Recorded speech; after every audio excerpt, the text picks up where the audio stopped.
So, good morning po. Magandang umaga po lahat, sa ating lahat.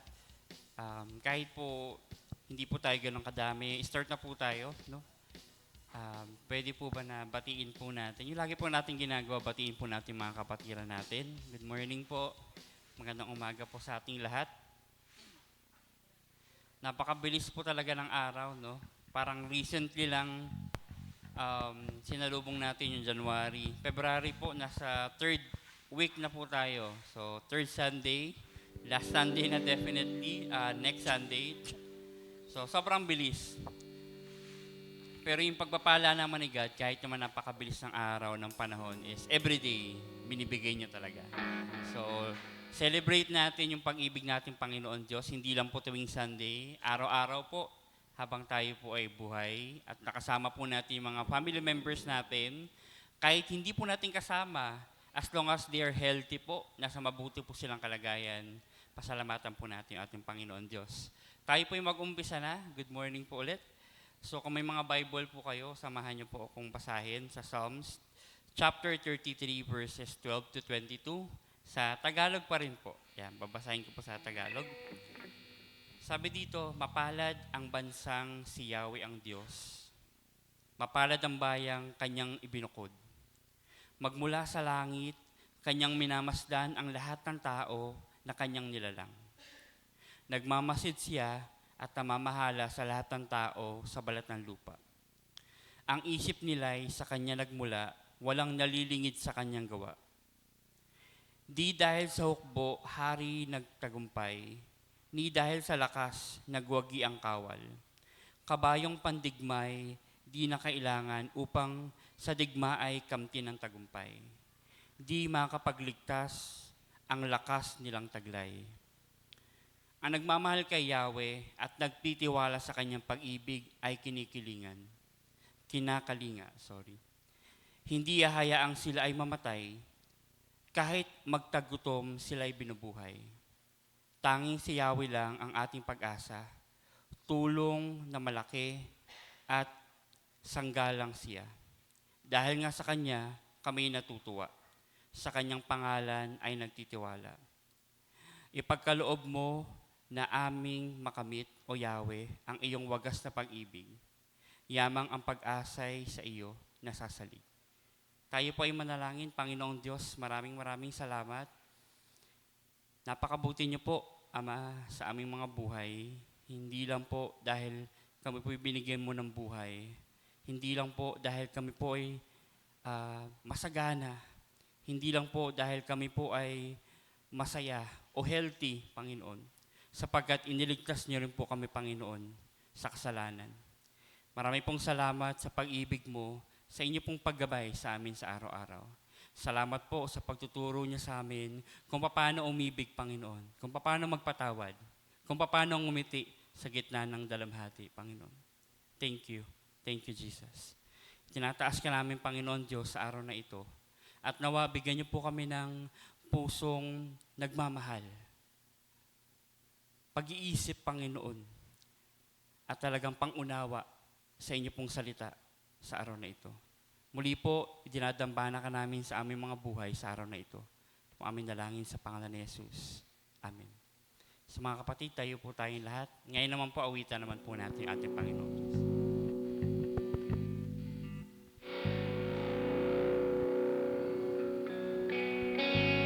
Magandang umaga po sa lahat. Sa mapagpalang umaga po. Ating pong awitan ng ating Panginoon.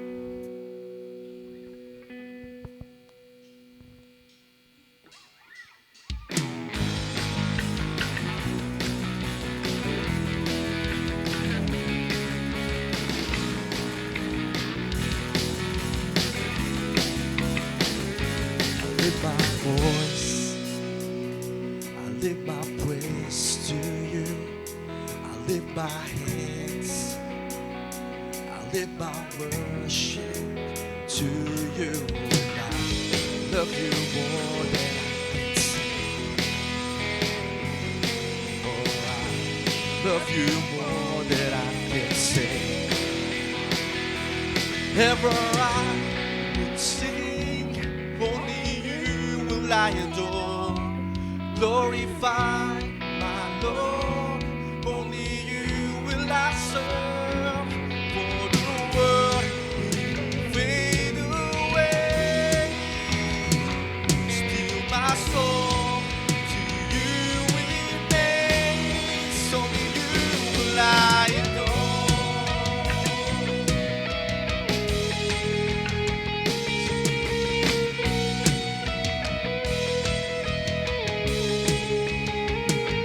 I'll lift my voice, I'll lift my praise to you. I'll lift my hands, I'll lift my worship to you. And I love you more than I can say. Oh, I love you more than I can say. Ever I will sing, only you adore, glorify my Lord. Only you will I serve, for the world will fade away. Still my soul to you remains. Only you will I adore.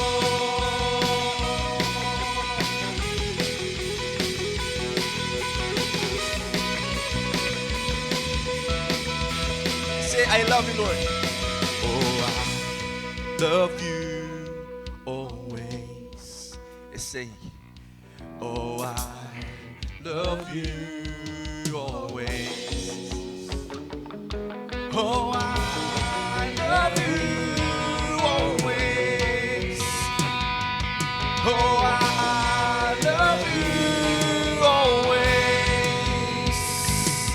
Oh, I love you always. Yes, Lord, we love you. Oh, I love you always. Ever I will sing, only you will I adore, glorify my Lord. Only you will I serve, for the world will fade away. Still my soul to you remains. Ever I will sing, Lord. Ever I will sing, only you will I adore, glorify my Lord. Only you will I serve, for the world will fade away. Still my soul to you remains. Only you will I adore. Only you will I adore. Only you will I adore. Only you will I adore.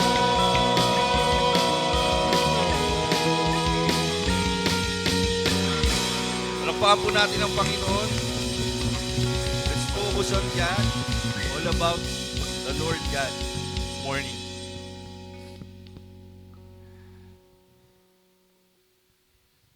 Let's sing our Lord Christ enough.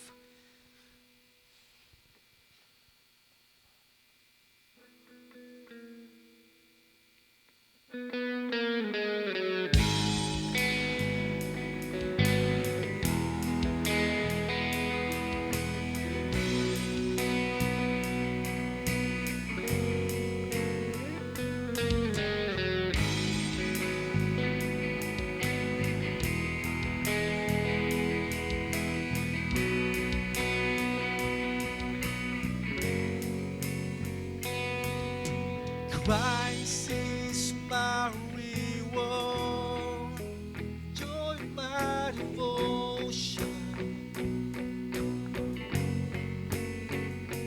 Now there's nothing in this world that could ever satisfy. Through every trial, my soul will sing. Turning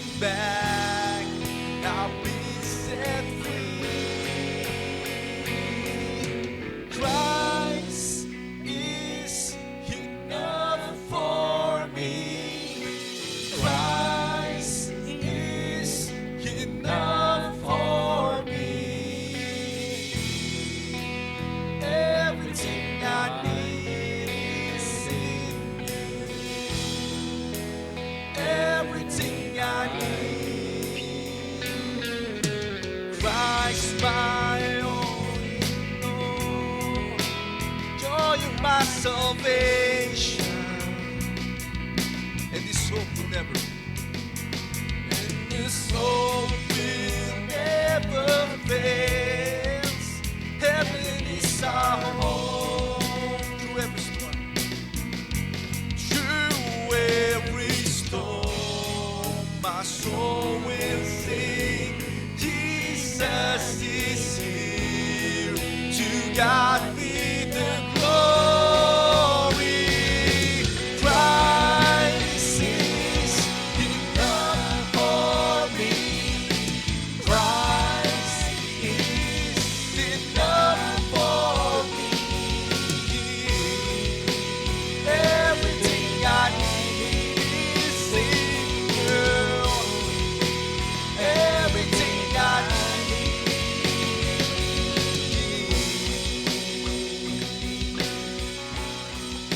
We sing, I have decided.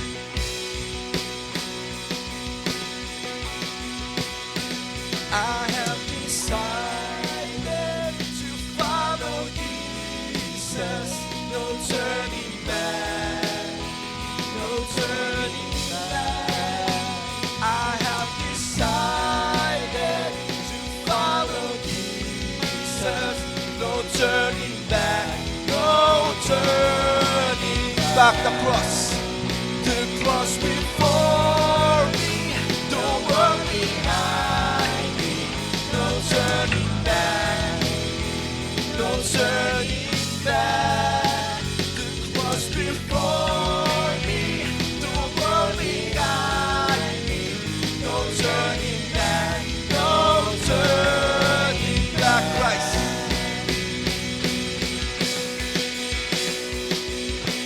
Christ is enough for me. Christ is enough for me. Everything I need is in you, Christ. Everything I need, Christ is enough. Christ is enough for me. Christ is enough for me. Everything I need is in you. Everything I have decided. I have decided to follow Jesus. No turning back. No turning back. I have decided to follow Jesus. No turning back. No turning back. I have decided to follow Jesus. No turning back. No turning back. I have decided to follow Jesus. No turning back. No turning back. No turning back. No turning back. No turning back. No turning back. Lahat ng Panginoon.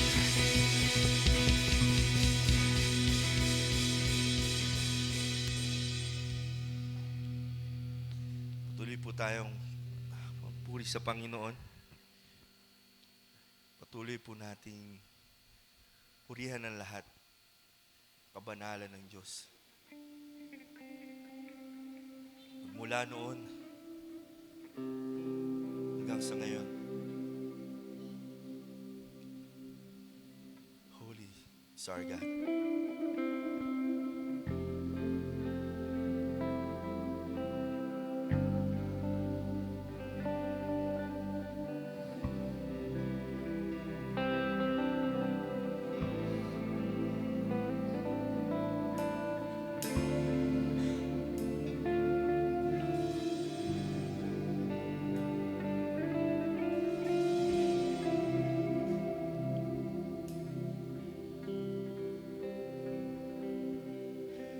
1,000 generations are falling down in worship. Sing the song for ages to the Lamb. And all you've gone before us, and all who will believe, sing the song of ages to the Lamb.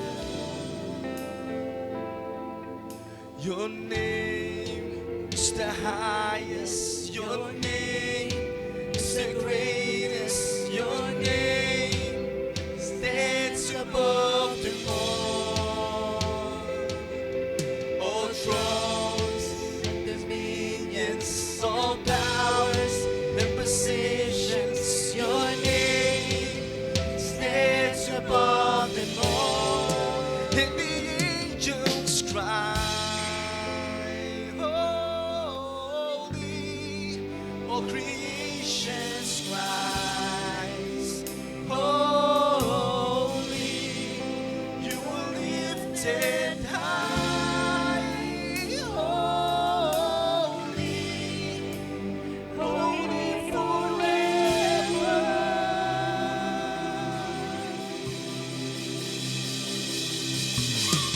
If you've been forgiven, if you've been redeemed, sing this song forever to the Lamb. If you walk in freedom, if you bear His name, sing this song forever to the Lamb. Sing this song forever. Sing this song forever and amen. And the angels cry, holy, all creations cries, holy, you are lifted high, holy, holy forever. Hear your people sing. Hear your people sing. Holy to the King of Kings. Holy, you will always be. Holy, holy forever. Your name is the highest, your name is the greatest, your name stands above them all. Jesus, your name is the highest, your name is the greatest, your name stands above them all thrones and dominions, all powers and positions, your name stands above them all, and the angels cry, holy, all creation cries, holy, you are lifted high, holy, holy forever. Hear your people sing, holy to the King of Kings. Holy, you will always be. Holy, holy forever. You will always be.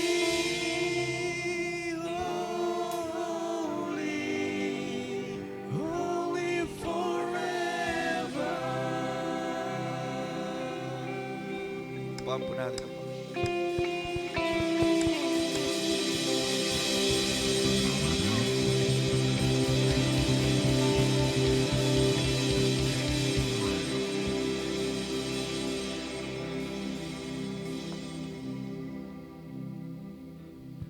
Manalangin.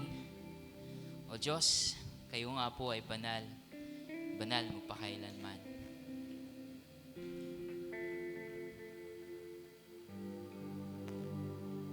Sa kadakilaan ng iyong kabanalan, Panginoon, lahat ay luluhod.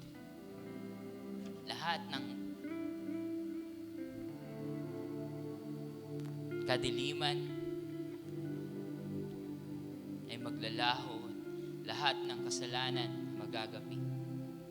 Lahat ng kasamaan ay mawawaksi.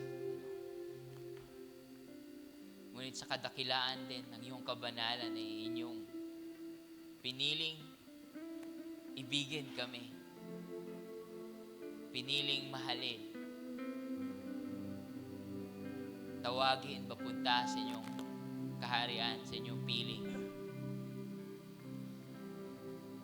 Dahil sa dakila rin ng inyong pagmamahal, O Diyos, ay tinubos ninyo kami. Yung agwat, yung layo ng agwat, Panginoon, ay tinawid ninyo upang kami mabigyan ng buhay sa inyong piling.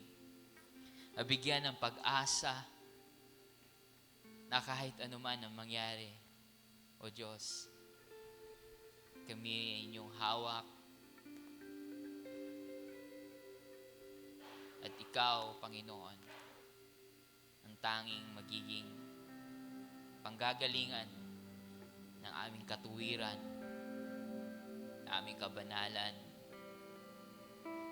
ng lahat, O Diyos, na mabubuting bagay. Lahat ng ito ay naging posible na pangyari, O Diyos, dahil lamang sa inyong anak na si Jesus. Kaya, Panginoon, lahat ng mga anghel ay magpupuri sa inyo. Buong sangsinukob ay magpupuri sa inyo. At lahat kami, Panginoon, lahat na inyong mga tinawag, inibig, iligtas, ay sisigaw, magpupuri ng iyong kabutihan, pagmamahal at kabanalan. You are holy forever, Father. Because of that, Lord, we bow down to you. Naalala namin, Panginoon, sa inyo lamang kami. Sa inyo lamang kami nagkaroon ng kalinisan mula sa aming mga kasalanan. Pag-asa mula sa aming mga kadiliman, Panginoon. Hinihiling namin, O Diyos, ang patuloy ninyong paghulma sa amin, Panginoon. Papunta sa inyong layunin sa amin na maging kawangis ng iyong anak na si Jesus. Maging kagaya kami sa kung paano siya namuhay. Umibig kami kung paano siya umibig. Lumakad sa katuwiran kung paano niya ipinamuhay ang inyong katuwiran.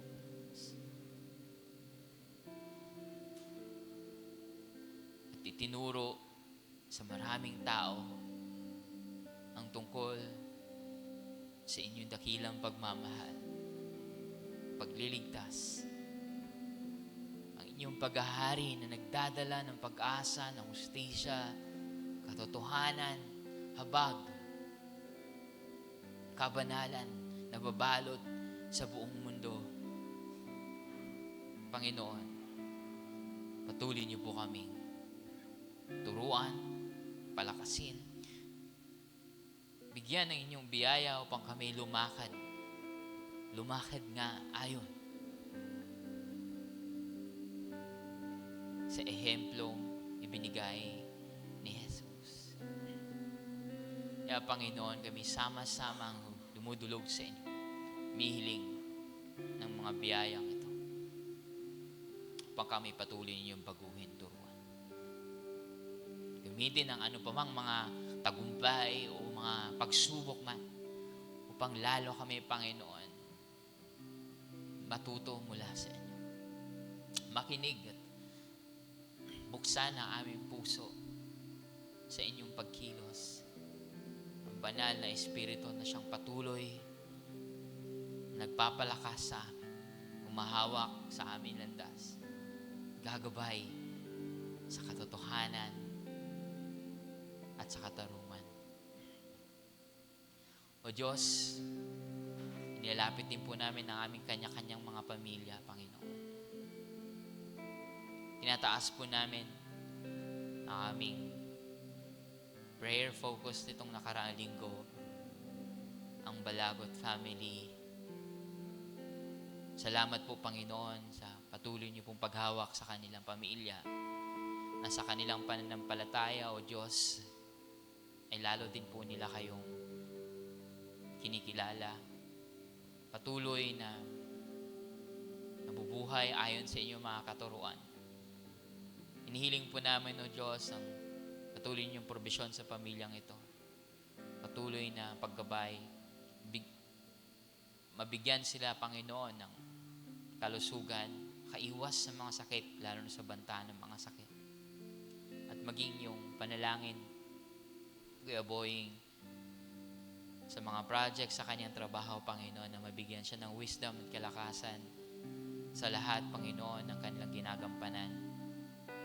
Paging sa paghawak niya, nila mag-asawa sa buong pamilya.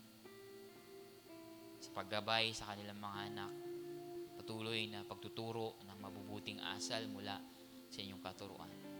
Pagkilala sa Panginoong Jesus. Tinataas din po namin ang aming prayer focus nitong linggo, ang mga Balovar, Lord. Ang panalangin po nila ay nilalapit namin sa inyo bilang isang simbahan ay patuloy na pagkilala nila buong pamilya sa inyo. Patuloy na paggabay niyo po sa bawat membro ng pamilya sa kanilang pananampalataya. Ganon din po lalo na kay Sheila, O Diyos. Magabayan siya at mabigyan, Panginoon, ng tamang pagtuturo mula sa inyo at kalusugan na rin po sa buong pamilya. Lord, nawa kung makasama man namin sila pa ng patuloy dito, O Diyos, ay mabigyan din po sila ng patuloy na gabay sa pag-unawa sa salita ng Diyos, pagsamba sa inyo at sa kanilang ina-attendan din, Panginoon, na online service ay maging daan din ito, Panginoon, upang mas makilala nila kayo. Mabigyan din sila, Panginoon, ng pag-asa sa lahat din ng pinagdadaan nila. Patuloy niyo po silang bigkisin at bigyan, Panginoon, ng kaliwanagan sa lahat ng bagay na nagmumula sa inyong katotohanan. Provision sa kanilang mga pangailangan din po. Nawa lahat din po, Panginoon, ng aming mga mahal sa buhay, aming mga pamilya, ay magkaroon din po ng patuloy na pagkilala sa inyo, pagsamba sa totoong Diyos, pagtalikod sa kasalanan at pagkakaisa sa ilalim ng iyong pangalan na may pag-ibig, na may katarungan, may pagkaunawaan sa loob ng aming mga tahanan, O Diyos. Pagalingin niyo po, O Diyos, ang mga may sakit sa aming mga tahanan, kahit po, Panginoon, na aming mga kaibigan, mga kamag-anak na nasa masamang kalagayan, Panginoon, ng kanilang mga katawan, sa mga karamdaman, sa mga ospital, sa mga higaan, Panginoon, sa mga masasakit na katawan, ulo, o ano pa mga tumutubong sakit, o umiikot na mga bakterya o mga virus, Panginoon. Iligtas niyo po kaming lahat at turuan na umasa sa inyo, manalig sa inyo, at bigyan, Panginoon, ninyo nawa ng probisyon sa mga pambili ng gamot, pampatingin sa ospital, maging yung pagkain na masustansya, gabayan niyo po kami lahat, Panginoon. Patuloy niyo pong ipaalala sa amin na pangalagaan ng aming mga pamilya sa pisikal, sa espiritual, sa emosyonal, at sa marami pa pong bahagi ng aming buhay ay maging mailapit namin lahat na ito, Panginoon, sa inyo. O Diyos, tinataas din namin, Panginoon, ng patuloy ang aming simbahan na humihiling ng iyong gabay, direksyon sa lahat pa po ng aming gagawin sa taong ito. Nagpapasalamat kami, Panginoon, sa 41 na mga taon na ipinagkaloob niyo po. Lahat ng iyon ay sa inyong biyaya lamang. Lahat ng mga tinawag ninyong mga nanguna, naglingkod, mga nakasama, mga natutunan namin, mga lumago sa loob at pinadala ninyo kung saan pa man, O Diyos, mga pamilyang nabuo at pinagtibay, mga kabataang kumilala sa inyo, mga batang naturuan ng inyong mga katotohanan, Panginoon, at mga pagsasama, mga fellowships, Panginoon, mga pagkakaibigan na aming na-enjoy, Panginoon, sa ilalim ng inyong pagpapala dito sa aming simbahan. Salamat po sa lahat ng ito. Tinataas namin ang aming mga liderato na mamaya din po ay aming papanalangin at papakinggan ang kanilang mga commitment sa inyong simbahan, Panginoon. We thank you and may you continue to lead our church in this journey as we know you more, as we fulfill your mandate sa amin, not just in general, but sa aming mga pamilya, sa aming mga komunidad, at sa isa't isa. Panginoon, tinataas po namin, patuloy niyo po kaming palalimin at gawing iisa bilang isang katawan ni Kristo.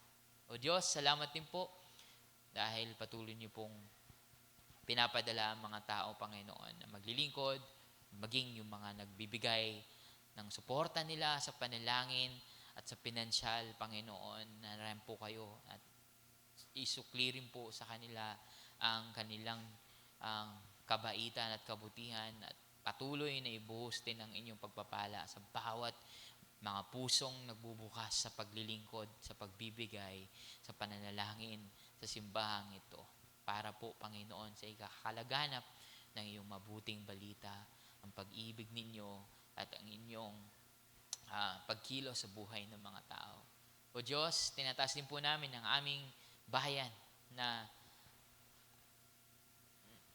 nananatili, Panginoon, sa kaguluhan, sa pagpanig o pagkampi-kampihan sa mga taong na sana'y ay nagkakaisa, Panginoon, para sa ikakaunlad, kabutihan ng aming bansa at ng mga mamamayan. Ngunit ay nawawasak ito at nagkakakanya-kanya, Panginoon, lalo na at nalalapit ng eleksyon. Panginoon, nawa sa ilalim ng kaguluhan ito, sa gitna, Panginoon, ng mga pagkalito ng mga tao, ay tumingin sana kami sa inyo at sa inyo manalig, Panginoon, na gagamitin nyo naman po, Panginoon, ng mga taong ito at kayo po maglalagay sa kanila, sa kanilang mga pwesto upang maging mga instrumento ng inyong kalooban, instrumento ng inyong katotohanan at katarungan. Kaya nawa, Panginoon, ang aming mga pag-asa at pagpanig, lalo na, Panginoon, sa pagdedesisyon ng pagboto, ay maiayon din sa inyong katuruan, O Diyos. Hindi man, Panginoon, na maging perpekto ang mga kandidato o kumilala sa inyo ng buong buo. Ngunit manalig kami sa inyo, Panginoon, na anuman ang mangyari at sino pa man ang manguna, nawa ang inyong kalooban, ang inyong paghahari, ang siyang maranasan ng mga mamayang Pilipino. Ang inyong katotohanan ng marinig, ang inyong kapayapaan, ang maghari at ang pag-ibig nawa, ang patuloy, Panginoon, na isigaw at ibahagi ng mga mamamayang Pilipino. O Diyos, tinataas po namin ang lahat ng mga biktima ng pangloloko, ng pang-aabuso, ng korupsyon, ang kahirapan, Panginoon, nawa kayo ang maging solusyon at ang mga kasamaan sa paligid dahil sa mga krimen na ginagawa ng mga tao, Panginoon, sa mga kasalanan ng nais lamang, Panginoon, ay makalamang o maging makaangat, Panginoon, at hindi iniisip ang kabutihan ng kapwa. O Diyos, ituwid niyo po ang mga ito at bigyan niyo po ng kaligtasan ang mga tao mula sa mga aksidente at kasamaang ito. Panginoon, higit sa lahat, mabigyan ng liwanag ang mga tao sa pag-asa na inaalay ni Kristo sa pamamagitan, Panginoon, din ng pagkilos ng iyong mga anak sa mga komunidad, sa mga trabaho, at sa amang lupalop, Panginoon, na kinabibilangan namin o saan man kami dadalhin ng iyong Espiritu upang ibahagi, iparanas, gawin ang inyong kalooban sa buhay ng mga tao. Na makilala nila ang totoong pag-asa ng mundong ito, ng bayang ito. Walang iba kundi ang Panginoong Jesus. Hindi ang anumang relihiyon, hindi ang anumang politiko, hindi ang pera, Panginoon, hindi ang mga material na bagay, hindi ang sino mang mga makapangyarihang mga bansa o mga liderato ng bansa o ano paman, Panginoon. Iligtas niyo po kami at ituwid at ituro sa totoong pag-asa ng mundo. Iligtas niyo rin po, Panginoon, ang aming mundo mula sa ano pa mang mga delubyo, kasamaan at mga giyera, Panginoon. Mga geopolitical na mga warfares, Panginoon, mga climate disasters, Panginoon. Nawa maturuan niyo po kami, Panginoon, bilang isang mga tao, Panginoon, na inyong nilikha. Pangalagaan ang mundong inyong ipinagkaloob sa amin. Mula sa mga puno, sa mga dagat, sa hangin, at sa kung paano namin gagamitin ang mga bagay upang hindi masira ang aming mundo. Kundi pangalagaan ito ayon sa inyong kalooban. Dahil ito inyong nilikha at pinagkaloob sa amin. Pinagpapasalamat namin, O Diyos, na ito ay nagiging lugar upang ipalaganap ang inyong pag-ibig, inyong katuwiran na pagmamahal. O Diyos, nawa manaig ang inyong kalooban sa lahat ng bagay sa mundong ito. Kami po ay makikinig ng patuloy sa inyong pagtuturo at gabay. Gaya nga po ng iyong pagtuturo, ng iyong paglalahad, ng iyong salita sa umagang ito. O Diyos, ng iyong mensahero na siyang iyong tinawag, tinuruan, at tinulungan din, Panginoon, na maaaring naging iyong salita sa kanyang paghahanda, hindi lang sa linggong ito, kundi sa buong buhay na siya inyong sinamahan. O Diyos, buksan niyo po ang puso't isipan sa pagkilos niyo sa umagang ito sa pamamagitan ng iyong salita. Makikinig kami, O Diyos, at kikilos sa pagtugon sa inyong kalooban na aming maririnig sa umagang ito. Salamat pong muli, pinataas namin ng patuloy ang aming pananambahan. Nawa, O Diyos, ang iyong kalwalhatian ng aming masampuan at aming masaksihan. Sa ngalan ni Jesus, itong lahat ng aming panalangin. Amen at amen.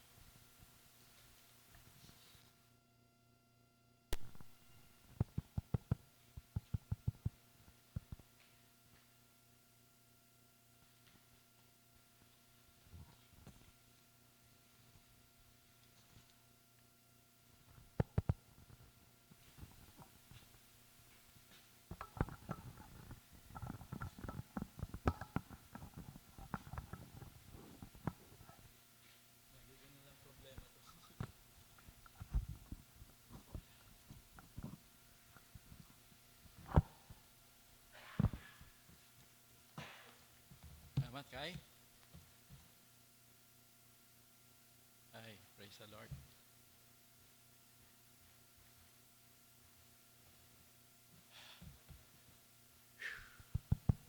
Ayun, nandun yung isang kuya ko. Kala ko wala eh. Praise the Lord. Ay.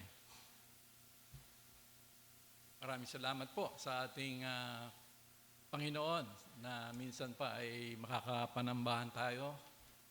Nakaka-bless kanina yung ating praise and worship.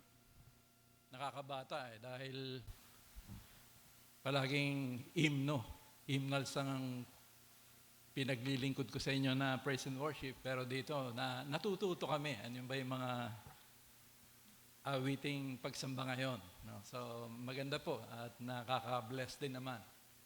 At magaganda rin yung mensahe po. No? Naging marubdob din yung pananalangin ni Pastor Kit. Nadama natin yung talagang pangangailangan, lalo sa panahong ito na maging maalab tayo sa pananalangin. At magpapatuloy tayo doon sa ating tema. It is about the church o ang katawan ni Kristo. Kung ano ba yung disenyo nito, ano yung purpose. And at the same time, ano anong klaseng pamumuhay dapat meron ang mga anak ng Diyos sa loob ng kapatiran? No?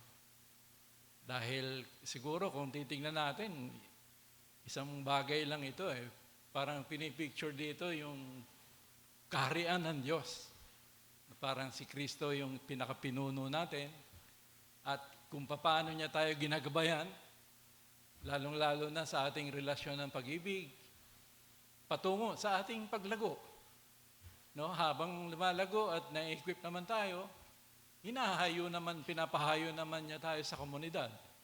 Dahil yun naman ang purpose natin upang maipangaral ang mabuting balita at sila man ay magtamo ng kaligtasan mula sa ating Panginoon.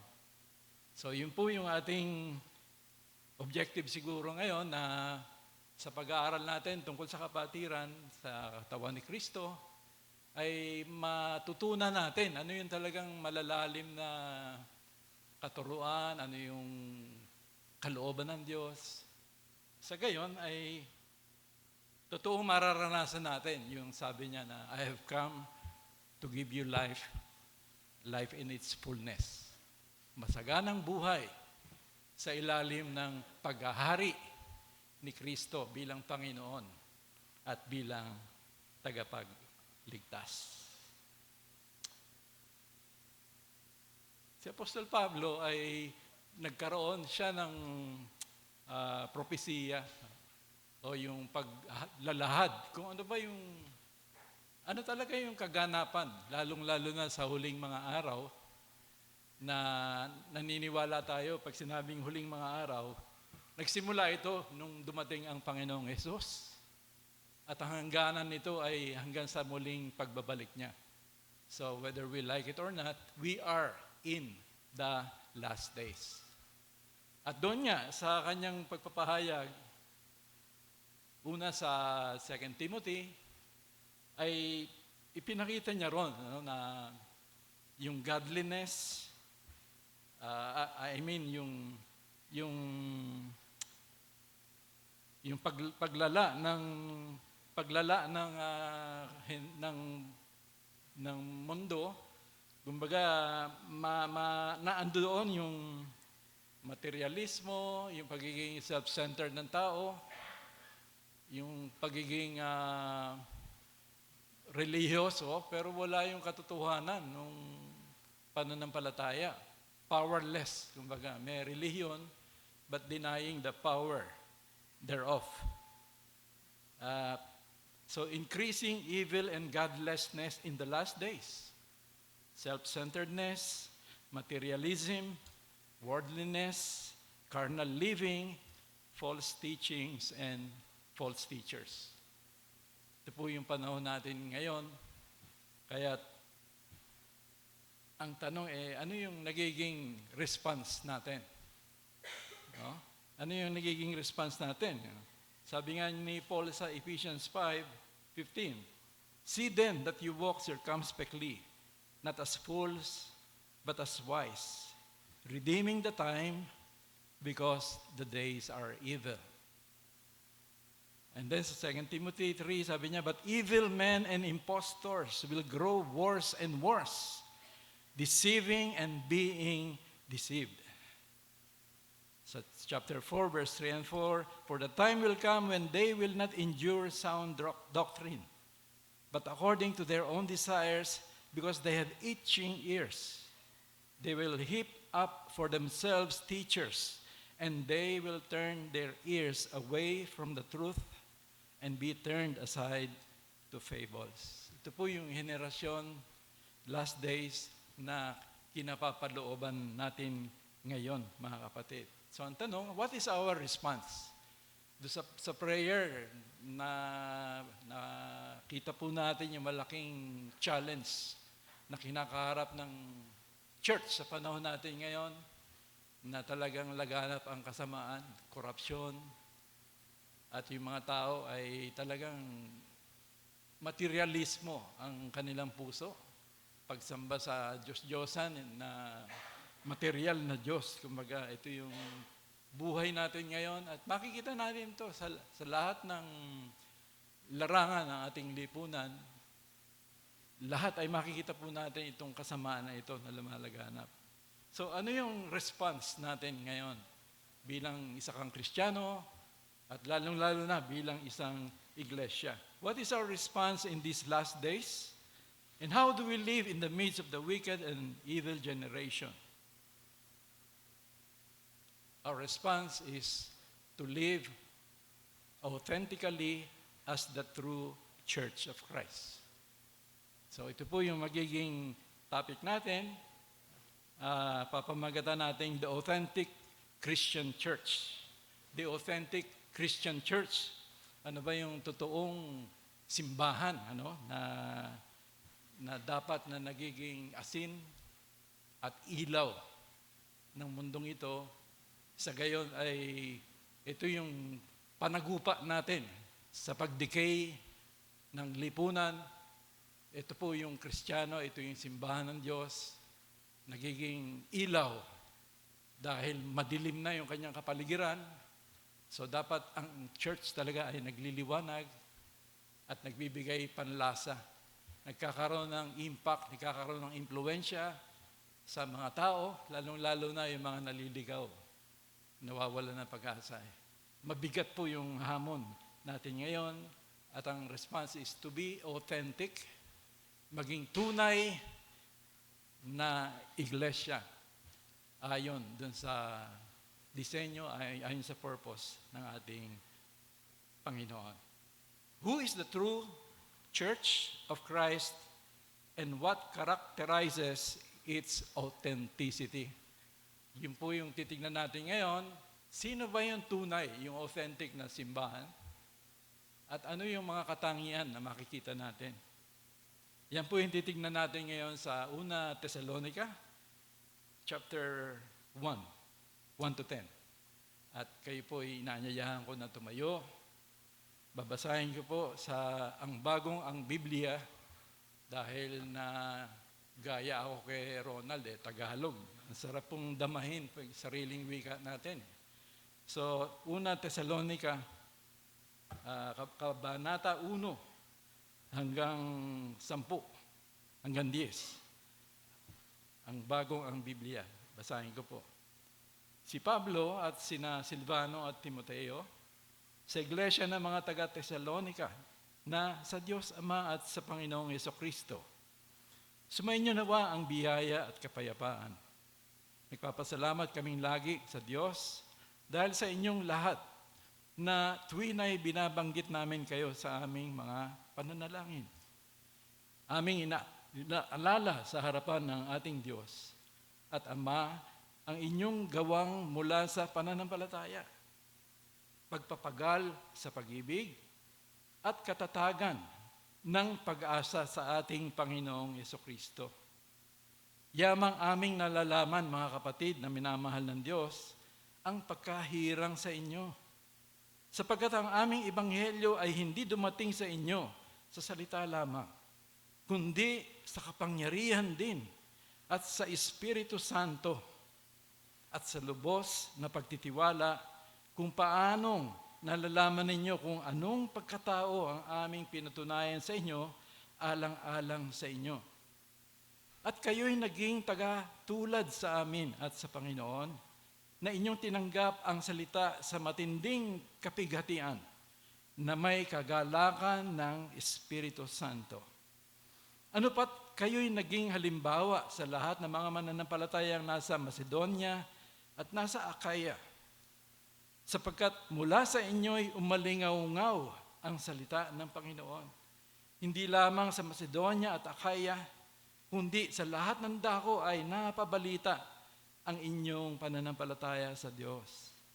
Kaya't kami ay hindi na kailangan magsalita pa ng anuman, sapagkat sila ang nagbabalita tungkol sa amin, kung paano ninyo kami tinanggap at kung paanong bumaling kayo sa Diyos mula sa mga Diyos-Diyosan upang maglingkod sa buhay at tunay na Diyos. Verse 10, at upang hintayin ang kanyang anak mula sa langit, na kanyang binuhay mula sa mga patay.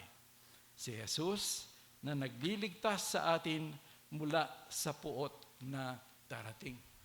pagpalain tayo ng Diyos, nawa ay mangusap sa atin, buksan ang ating puso at kaisipan, at siya ay mapakinggan natin, at tayo ay mapagpala. Tayo po'y makakaupo na.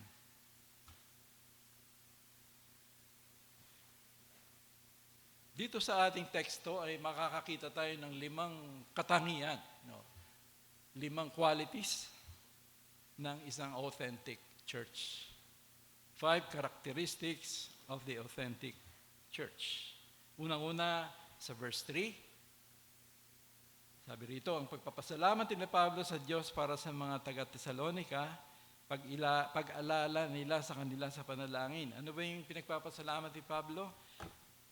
Yung kanilang gawa ng pananampalataya, yung kanilang labor of love, and then yung kanilang patience of hope. Ito po yung kapatiran sa Thessalonica. Ano po? Talagang nakikita po yung mga qualities. Nagmamanifest yung Christian life qualities sa iglesyang ito.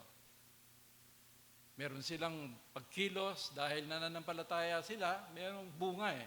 May gawa yung pananampalataya.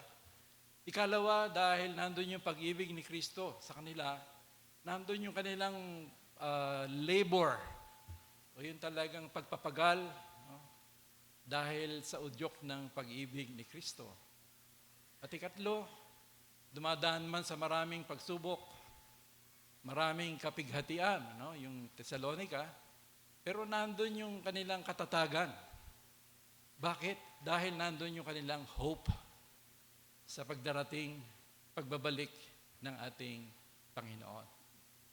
So nandun yung faith, nandun yung hope, at nandun yung charity, yung love.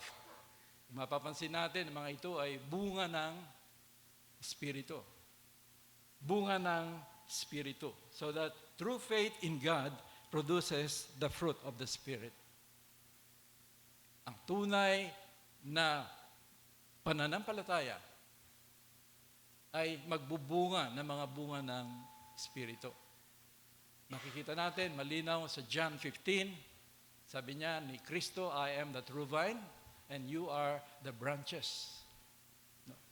Dahil kung tayo nananatili daw sa Kanya, nagkakaroon tayo ng pagbubunga. Mabubuting gawa, sa udyok ng pag-ibig. So, nandoon po yung katunayan ng isang mananampalataya dahil meron siyang buhay na relasyon kay Kristo. Kaya sabi niya, apart from me, hindi ka makakapamunga. Pwede ka mamunga, pero mga plastic na bunga. Sabi ni Bokya tayo na dinig ko noon. Pepikain mo yung pag-ibig, pepikain mo yung faith, plastic na bunga nga. Dahil wala ka naman talagang relasyon kay Kristo. Pero sabi niya, dahil siya ang puno at kayo ang bunga, ang sanga, kayo ay mamumunga. Kaya sa Galatians, makikita natin doon, the fruit of the Spirit is love, joy, peace, long-suffering, gentleness, goodness, meekness, faith, temperance. Nandun po yung the fruit of the Holy Spirit. So, God's design for the believers is a life of good works. Ito po yung disenyo, mga kapatid. Yung good works, hindi ka gumagawa ng mabuting gawa para maligtas. Kundi yung good works ay resulta ng iyong pagiging ligtas. Ano po? Katulad ng isang puno, kung masama yung puno na yan, mamumunga ng masamang bunga yan. Pero kung mabuti yung puno, ay mamumunga ng mabuting bunga. So, yun po yung design talaga ng Panginoon. Kaya sabi niya sa Ephesians 2:10, for we are His workmanship, created in Christ Jesus for good works, which God prepared beforehand that we should walk in them. We are God's workmanship. Tayo yung obra maestra ng Panginoon na nilililok tungo sa mabuting gawa. Pero nagsimula tayo, sabi rito, in Christ Jesus, created in Christ Jesus unto good works. So nung nagkaroon ka ng relasyon kay Kristo, unto good works na dapat ang buhay mo. Kapatid, nagmamanifest yung mga bunga ng Espiritu. And then sa Titus, makikita rin natin, sabi rito, who gave Himself for us that He might redeem us from every lawless deed and purify for Himself His own special people, zealous for good works. Ito po yung palatandaan na authentic yung pananampalataya kung nagbubunga ng mabubuting gawa, nagbubunga ng bunga ng Espiritu. May nagsabi, no? Ang church ay hindi isang organisasyon, kundi organismo. Ang church ay hindi isang monument. Alam ni Kuya Jethro ito, nung umattend kami ng seminar noon. Ang church daw ay hindi isang monument, kundi isang movement. No? Talagang may pagkilos, may paggawa, no? Sa katawan ni Kristo. Hindi siya patay, kundi buhay na pinagaharian ng nabuhay na muling Kristo. No? At ang ebidensya nga ay ang pananampalataya ay buhay na pagkilos, paggawa, and the manifestation of good works. Yun po yung unang makikita nating katangian ng Thessalonica. Meron silang work of faith, meron silang labor of love, meron silang patience of hope. Kaya kung makakaharap mo si James, sabi niya, dahil yung kausap niya, kumbaga, ay professing na believer daw siya, Christian ako, born again ako. Sabi ni James, sige, ipakita mo sa gawa mo. Sabi ni James. So that sabi niya, James 2:17, faith without works is dead. Ang pananampalatayang walang bunga, walang mabubuting bunga, no, ay patay. Patay.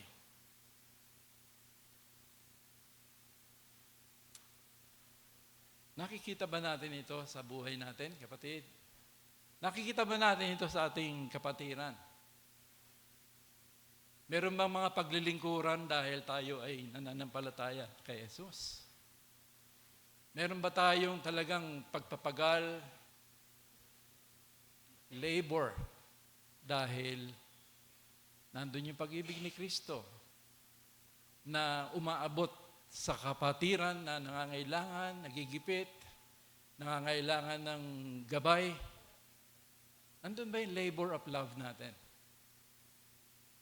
At nandun din ba yung patience of hope na sa patuloy nating pagsunod sa Panginoon, kahit na hindi ito nagiging popular sa mundo, so that dumaranas tayo ng persecution, lalong-lalo na doon sa kaaway na hindi tumitigil para maging inutil tayo sa paglilingkod. No? Pero dahil nandun yung buhay na pag-aasa mo, nagpapatuloy ka. Ini-endure mo dahil nandun yung hope mo.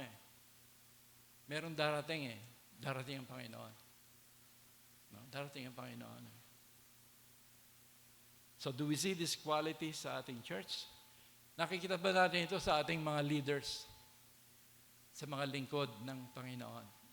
Itong mga katangian ito. Kalawang katangian ng authentic church. It is founded on the pure gospel of Christ.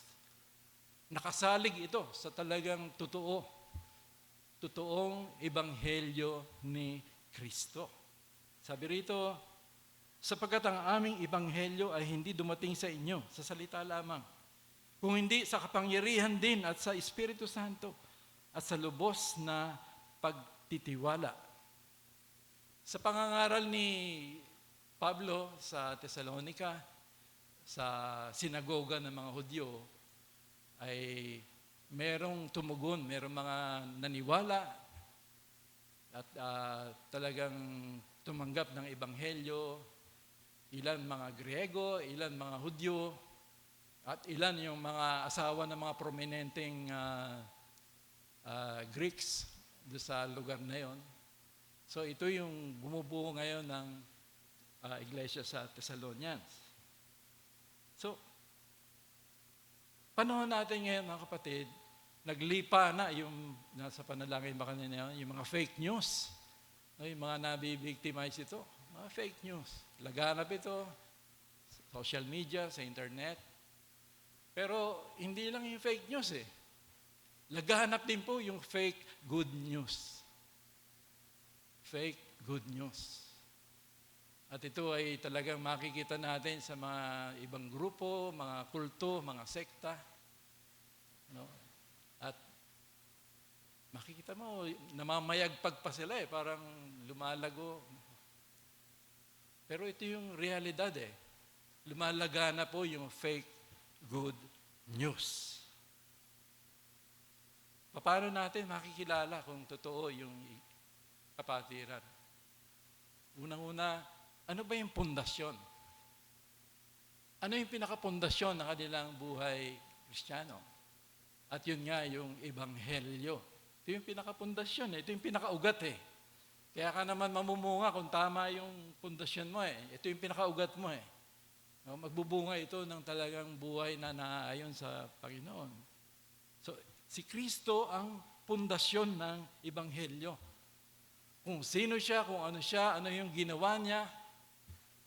At maliban dito, kung nagkakaroon ng pagkakaiba dito, nagkakaroon ng karagdagan, nagkakaroon ng kabawasan, ito ay hindi tunay na Ebanghelyo. Ito ay fake news, mga kapatid.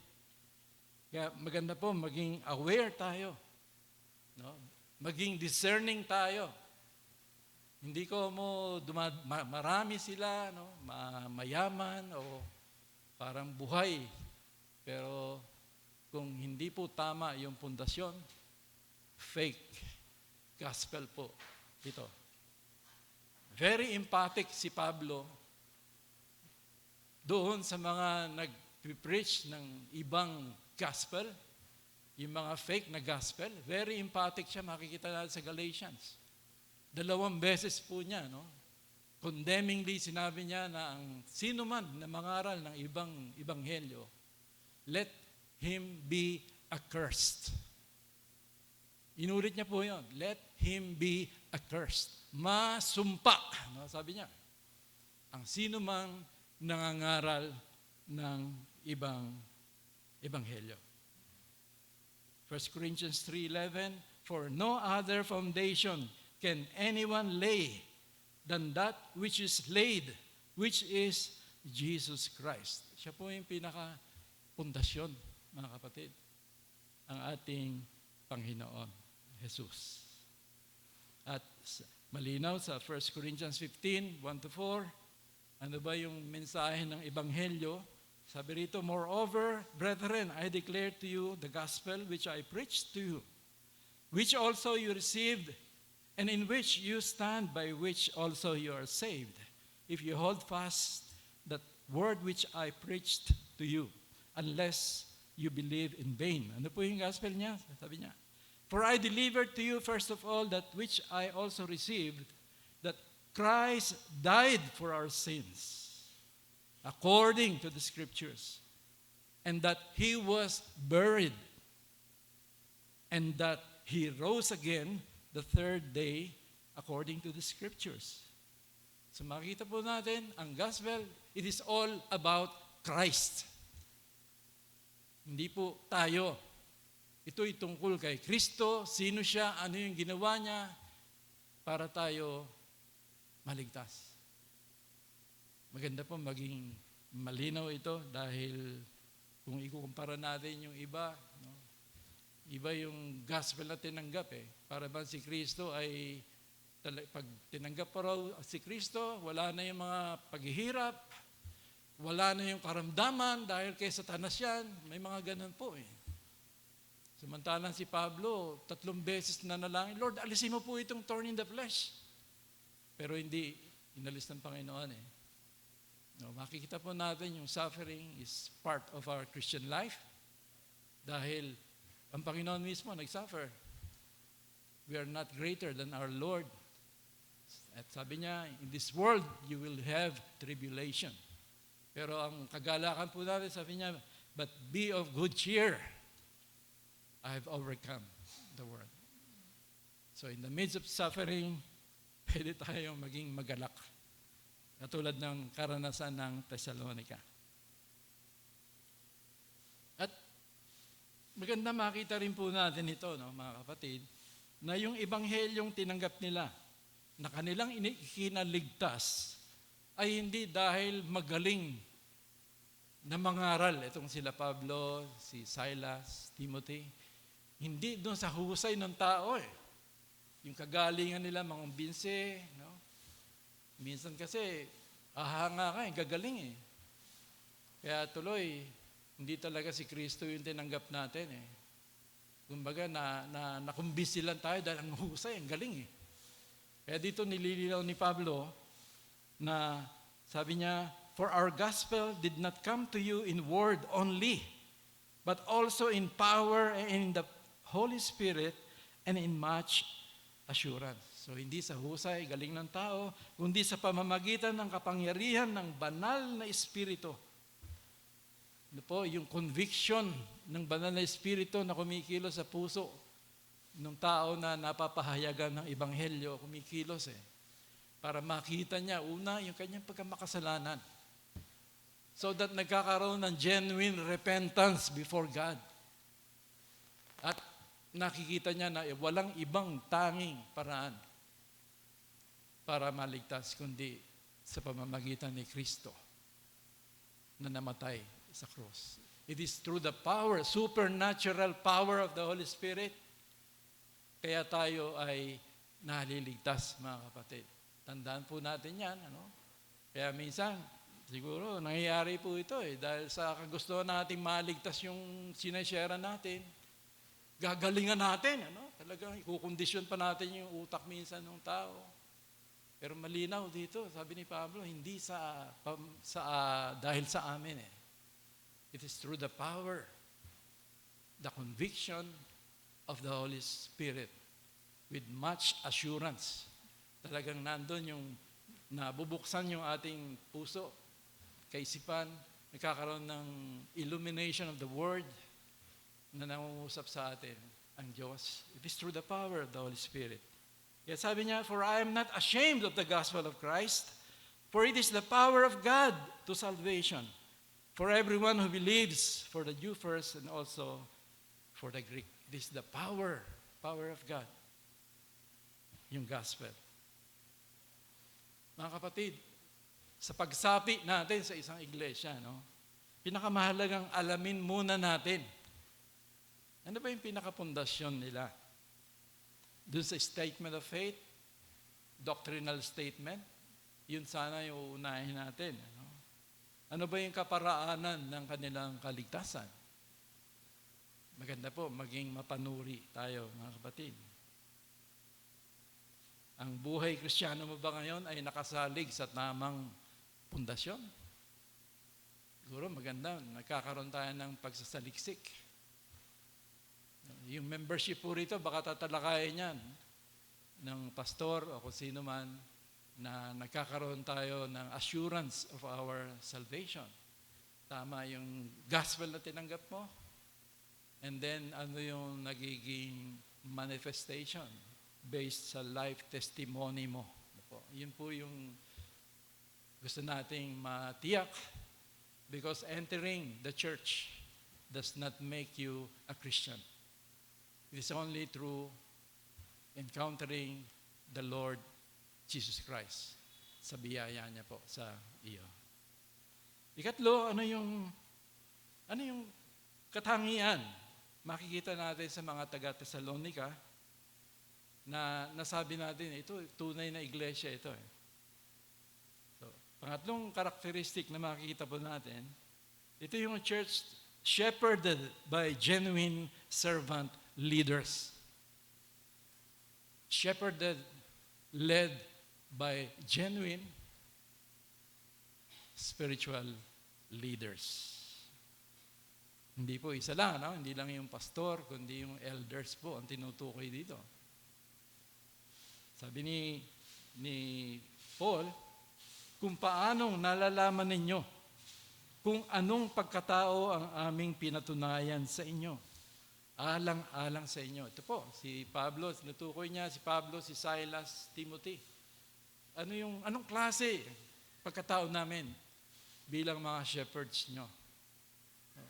Para makita niyo po kung ano yung pinakita nila Pablo sa chapter 2, makikita po natin yon.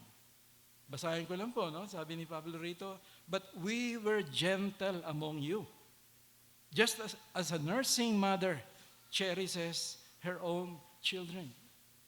So affectionately longing for you, we were well pleased to impart to you not only the gospel of God, but also our own lives, because you had become dear to us. For you remember, brethren, our labor and toil, for laboring night and day, that we might not be a burden to any of you. We preached to you the gospel of God.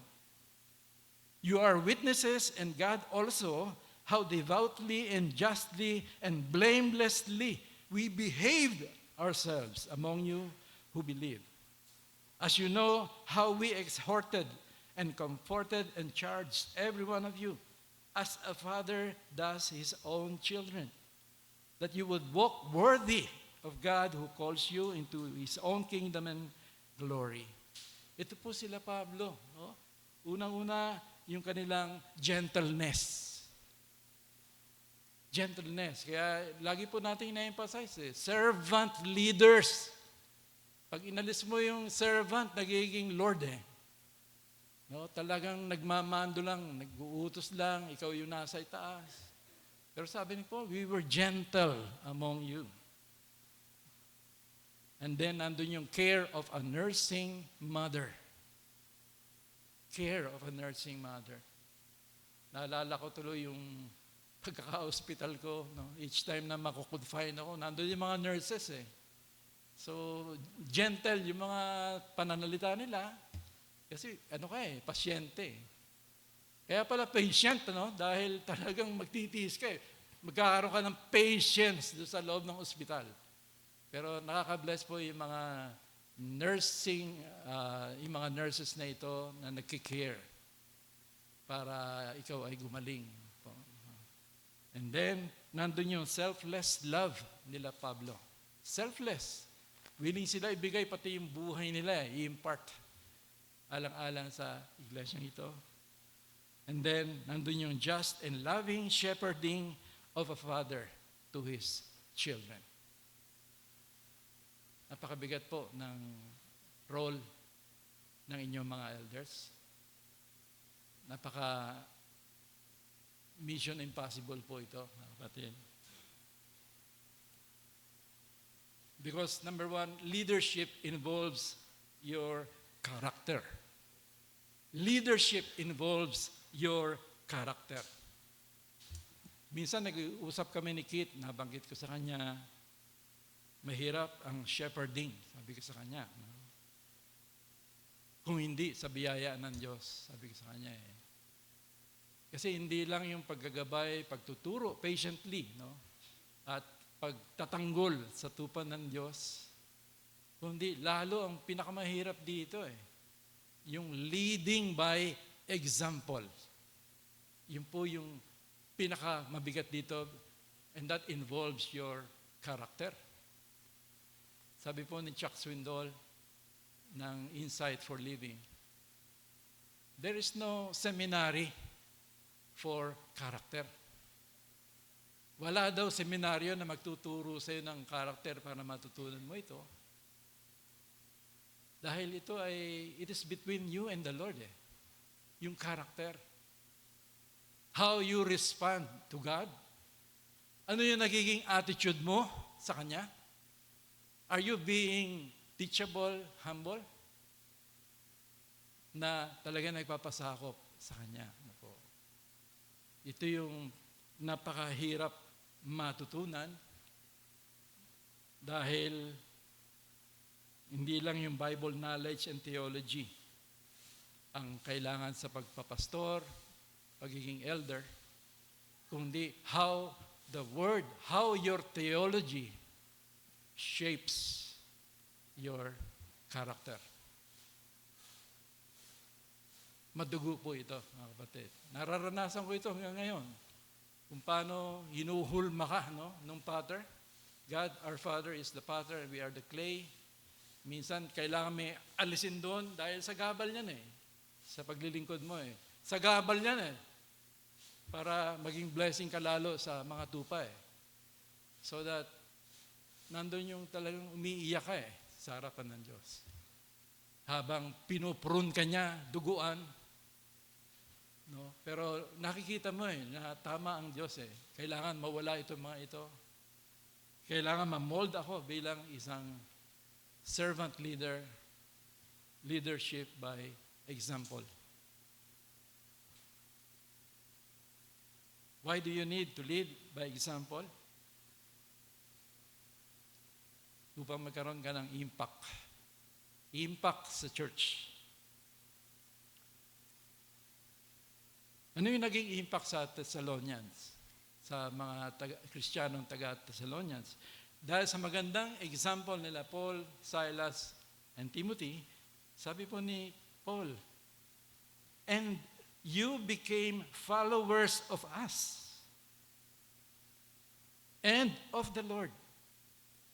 No, dahil sa magandang example na pinakita nila Pablo, they became followers of Paul, yung mga leaders, and then of the Lord. No? Una yung mga leaders, and then ultimately, naging followers of the Lord. Kaya nga, maganda makita natin ito, mga kapatid, na merong impact yung leadership by example.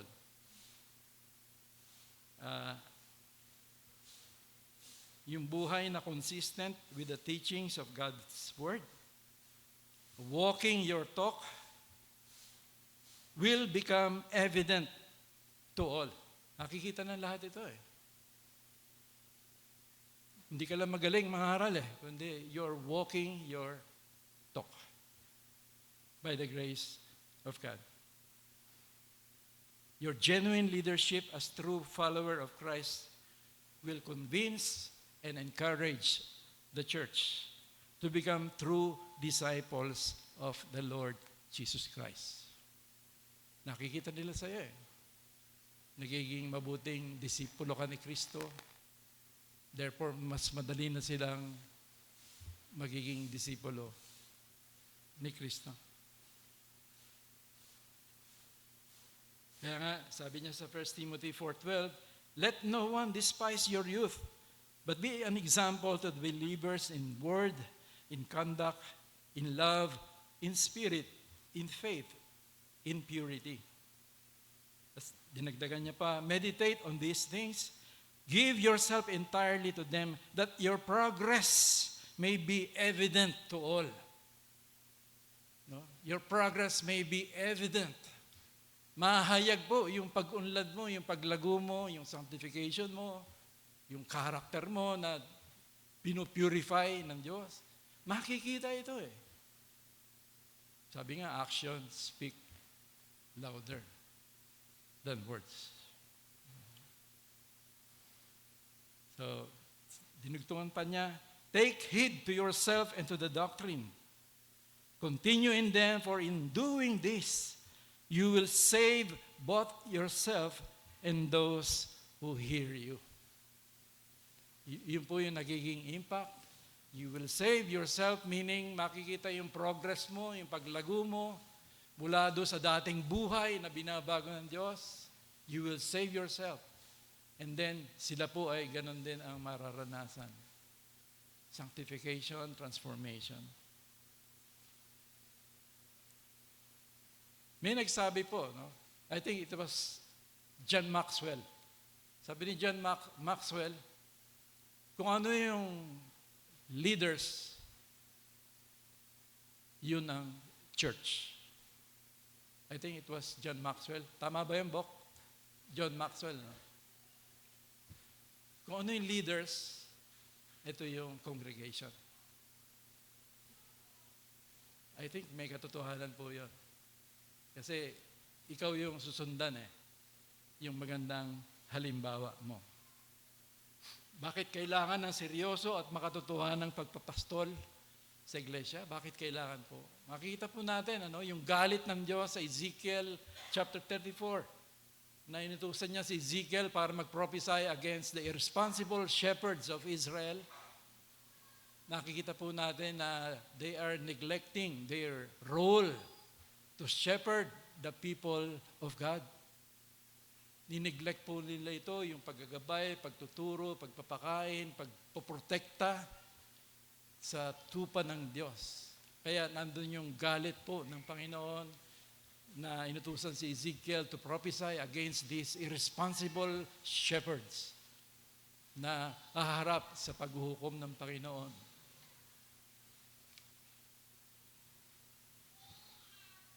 Under shepherds will be accountable to Christ. Kami po, si Pastor Kit, Kuya Bok, Kuya Ben, kaming mga elders, mananagot po kami sa pinaka-chief shepherd, ang ating Panginoon. Kaya sabi niya, sa Hebrews, sabi po sa Hebrews, obey those who rule over you and be submissive, for they watch out for your souls as those who must give account. Sila po ay magbibigay sulit sa ating Panginoon. So let them do so with joy and not with grief, for that would be unprofitable for you. Sabi ni Peter, chapter 5, the elders who are among you I exhort, I, who am a fellow elder and a witness of the sufferings of Christ, and also a partaker of the glory that will be revealed.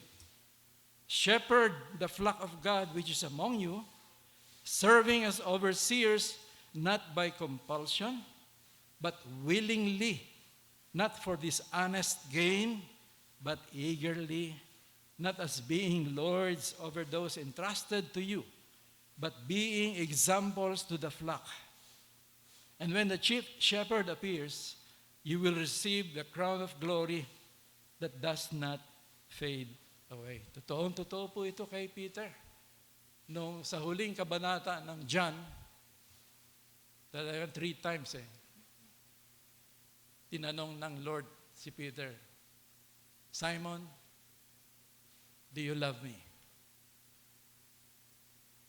3 beses po yun. Talagang ina-emphasize po. Feed my sheep, tend to my sheep. Do you love me, Simon? So, alam na alam ni Peter what it means to be a good shepherd of the Lord, faithful shepherd na hindi Lord, kundi talagang nagkikare. Talagang iniingatan niya yung mga tupa ng Diyos dahil siya ay mananagot sa ating chief shepherd. Kaya ang aming dalangin ay lagi niyo pong idadalangin yung pastor natin at kami na nangunguna sa inyo. Lagi niyo kami isama sa panalangin. At huwag niyo sanang pasakitin yung ulo namin sa paglilingkod.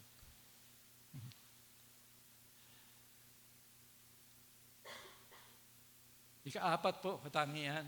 Lapit na tayo matapos. A life of transformation. No?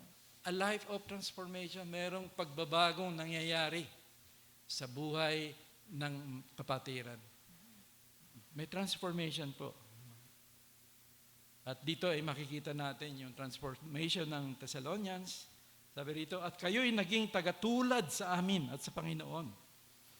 No?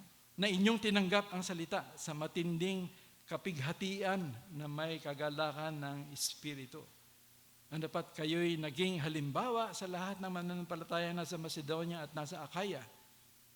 Sapagkat mula sa inyo'y umalingaw ang salita ng Panginoon, hindi lamang sa Macedonia at Akaya, kundi sa lahat ng dako. Napabalita ang inyong pananampalataya sa Diyos. Kaya't kami ay hindi na kailangang magsalita pa ng anuman. Sapagkat sila ang nagbalita tungkol sa amin kung paano ninyo kami tinanggap at kung paanong bumaling kayo sa Diyos mula sa mga Diyos-Diyosan upang maglingkod sa buhay at tunay na Diyos. Nakikita po natin yung talagang pagbabago nila transformation nila, naging followers nila Pablo, and then ng Panginoon. And then yung kanilang life testimony na naging evident sa Macedonia, sa Achaia, at sa lahat ng lugar. Para nag-e-echo po yung kanilang pananampalataya eh. Nabuhay yung ebanghelyo. Nakikita sa buhay nila eh. At kung paanong tinalikdan nila yung dating buhay na religious polytheism dahil maraming Diyos sa Thessalonians. Yun po ang buhay nila dati. Iniiwan nila yon para sambahin ang tunay na Diyos. Ito po yung transformation na nararanasan nila. Ito, a life of transformation. May nagsabi po na Christian life is a journey of transformation. Christian life is a journey of transformation. And the journey is from within. A life of transformation and the journey is from within. Dahil doon tayo babaguhin. Pag sinabing transformation, it is internal change. Ito yung binabago sa atin ng ating Panginoon. It will take a lifetime experience. Yung paghuhulma, paghuhubog ng Panginoon. Dahil yung ebanghelyong tinanggap po natin ay tatlo yung package nito. Una yung ating salvation, permanent salvation. Ikalawa yung ating sanctification. Yung panahon natin ngayon, sinasanctify tayo. Tinatransform tayo. Binabago tayo upang maging kawangis ng ating Panginoon. Sabi po sa prayer kanina, inuhulma tayo. At ito yung talagang madugo yung sanctification life po natin ngayon. At ikatlo, package yung glorification.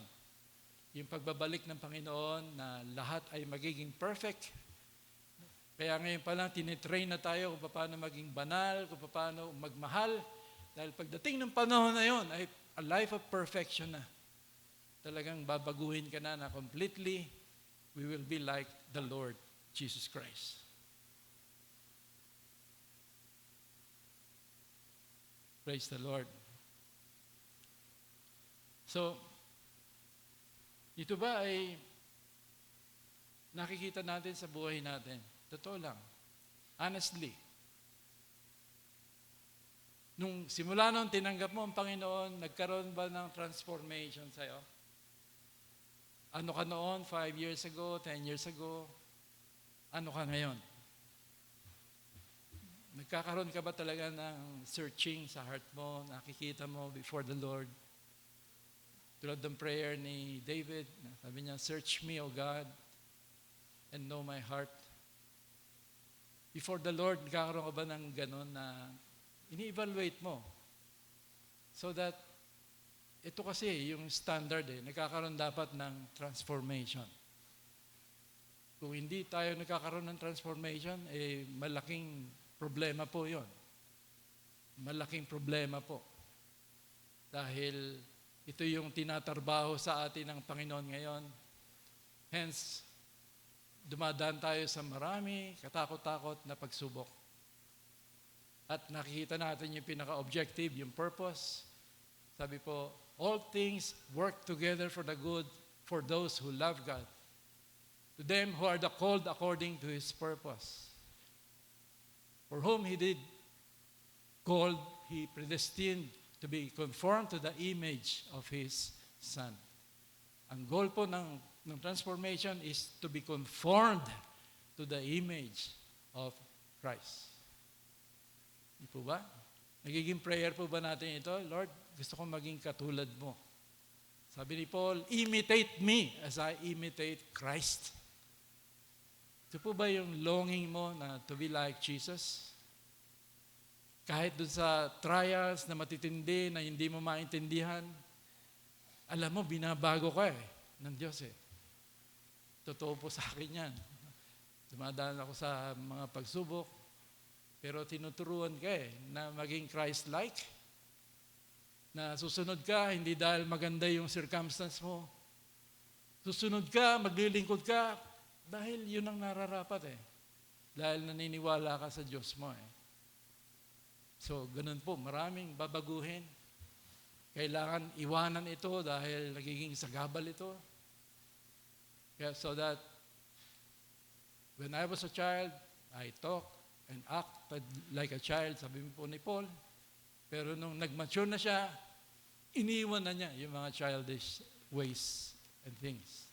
Nakikita ba natin ito? Ang buhay ba natin ay nagkakaroon ng purification? Binabago tayo ng ating Panginoon. Last. Yung tunay na iglesia na authentic is living in the light of Christ's coming. Sila po ay namumuhay sa liwanag ng pagbabalik ni Jesus. Ito po yung tunay na iglesia. Meron siyang living hope. Meron siyang inaasahan. Blessed hope. At yun nga yung pagbabalik ng ating Panginoon.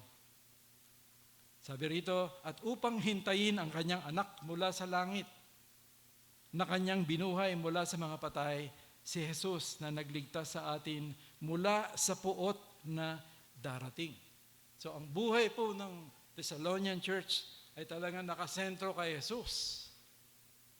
At sa pag-asa ng kanyang muling pagbabalik. At nandun po yung kanilang paniniwala at kaaliwan na hindi na sila kabilang doon sa binabanggit po rito, yung galit, yung puot ng Diyos, referring to the judgment, sa great white throne judgment ng mga taong talagang tinanggihan, ni-reject ang Panginoon, yung lordship niya. So ito po yung haharapin nila, the great white throne judgment. Dahil hindi nasulat sa aklat ng buhay yung kanilang sila po. Bakit sila may hope sa Panginoon?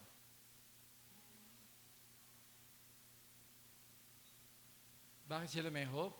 Bakit sila may patience of hope? Dahil sa pagbabalik ng Panginoon, ay gagantimpalaan niya yung mga naging tapat na nagtiis sa pagsunod, pagtitiwala sa Kanya. Ito po yung inaasahan ng mga nagtitiis. No? Dumadaan sa maraming pagsubok, pero tuloy lang. Nandun yung katatagan, nandun yung patience of hope nila. Sabi nga sa Romans chapter 8, it is not worth comparing yung ating sufferings, kung gaano man karamihan, kung gaano katagal man yan, it's not worth comparing, sabi po sa Romans 8, to the future glory that will be revealed. Yung kaluwalhatian na darating sa pagdarating ng ating Panginoon, kung saan ay talagang mapapawi na po lahat ng mga kasamaan, yung mga nangyayari na po. Lahat ng nagiging masamang epekto nito sa lipunan, sa mga tao, sa araw na iyon ng pagbabalik ng Panginoon na inaasahan po natin, mababago na ang lahat. Magkakaroon ng bagong langit at bagong lupa. Ito na po yung perfect reign ng Panginoon para sa kanyang mga anak. So ito yung dapat buhay na pag-asa po natin. Our blessed hope, the glorious appearing of our great God and Savior, Jesus Christ. Sabi po sa Hebrews 6:10, for God is not unjust to forget your work and labor of love which you have shown toward His name, and that you have ministered to the saints and do minister. Hindi niya po nakakalimutan, nakakaligtaan yung inyong mga matapat na paglilingkod na ginagawa. Hindi po nakakalimutan. He is not unfaithful to forget lahat po ng ginawa nyo. Lalo na yung you're doing it all in the name of the Lord. Yun po yung tema natin. doing it all in the name of the Lord. Sabi po ng Panginoon sa Beatitude, "Blessed are you when they revile and persecute you and say all kinds of evil against you falsely for my sake. Rejoice and be exceedingly glad, for great is your reward in heaven. For so they persecuted the prophets who were before you." So ito po yung nag-aantay dun sa mga umaasa sa Panginoon, bagamat sila ay maraming mga pagsubok na tinitiis. Mga karamdaman, no? Kung ano-ano pa man. Marami po na madadama natin sa iglesia ito. Maraming pains, marami po. Pero nakakatuwang isipin na nagpapatuloy ang ating kapatiran, leaders, members, sa biyaya ng Diyos because nandun yung patience of hope sa ating Panginoon. Gusto ko na pong wakasan, kapatid. May nagtanong, marami ba ang maliligtas? May nagtanong po marami ba ang maliligtas? Sabi ng Panginoon, "Enter by the narrow gate, for wide is the gate and broad is the way that leads to destruction. And there are many who go in it. Because narrow is the gate and difficult is the way that leads to life. And there are a few who find it." Makita po natin yon sa Ebanghelyo, Matthew. Sabi ni Paul, "Examine yourselves as to whether you are in the faith. Test yourselves. Do you not know yourselves that Jesus Christ is in you? Unless indeed you are disqualified." And then sabi rin ni Peter, "Therefore, brethren, be even more diligent to make your call and election sure. For if you do these things, you will never stumble." So ikaw ba ay kabilang sa tunay, authentic na simbahan, pananambahan, na kabilang doon sa maliligtas? Nasa totoo at tunay ka bang pananampalataya? At naipapamuhay mo ba yung katotohanan nito sa buhay mo ngayon? Enter by the narrow gate. Ito po yung pinaka-point dito Sabi ng Lord, "I am the door. I am the door. If anyone enters by me, he will be saved and will go in and out and find pasture." So how can we be sure that we belong to the authentic Church of Christ? Unang-una na nga, yung pundasyon. Tama ba yung pundasyon? Ang buhay Kristiyano mo ba ay nakasalig sa totoong mensahe ng Ebanghelyo? Si Kristo ang Panginoon, Hari at Tagapagligtas. Ang buhay Kristiyano mo ba ay may aktibong pagkilos at paggawa ng kabutihan sa kapwa?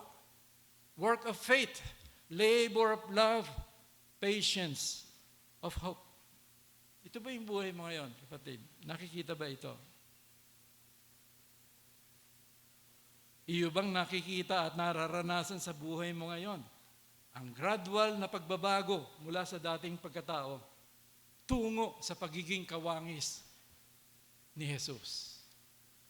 Nakikita mo ba ito? Sa totoo lang. Dahil ito yung mga tests po. Nawa ay patuloy tayong katagpuin ng ating Panginoon. Nawa ay maranasan nating lahat ang mabuting pastol. Ang Panginoong Jesus na gumagabay at nag-aakay sa atin sa kanyang luntiang pastulan at sa kanyang payapang batisan. At sa masagana at kasiyasiyang buhay sa ilalim ng kanyang paghahari at pagpapastol sa ating buhay. Tayo po'y manalangin, dakilang Diyos. Maraming salamat po, Panginoon. Nawa po ikaw ay nangusap sa amin.